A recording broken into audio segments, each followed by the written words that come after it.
Yeah, I'd love to kind of hear a little bit about your plans with Bitcoin and how you're going to utilize that technology.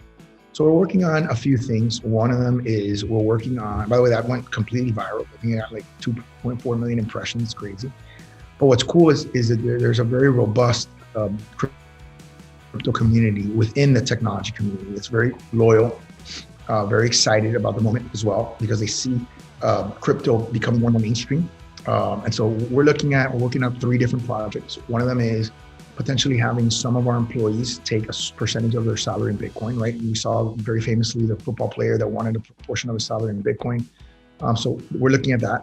We're looking at paying fees and taxes with Bitcoin.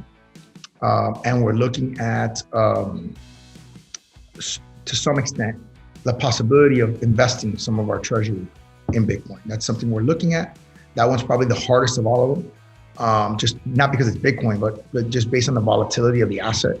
We have certain parameters that we have to be able to follow through, whether it's corn or whether it's wheat or whether it's whatever the asset is, whether it's a currency, whether it's a commodity. It doesn't matter. It just, what matters is sort of the volatility in terms of.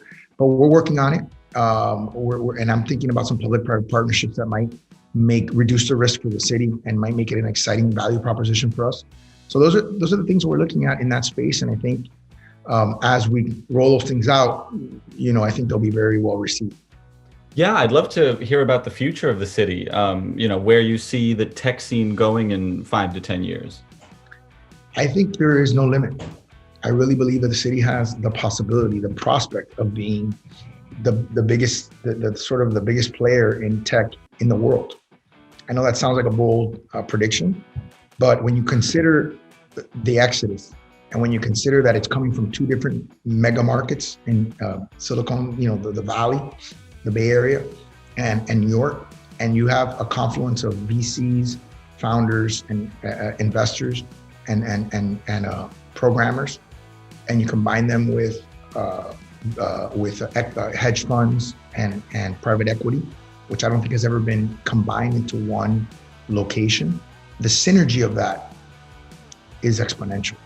And frankly, we've seen how, markets are disrupted very, very quickly. We're seeing what's happening now with GameStop.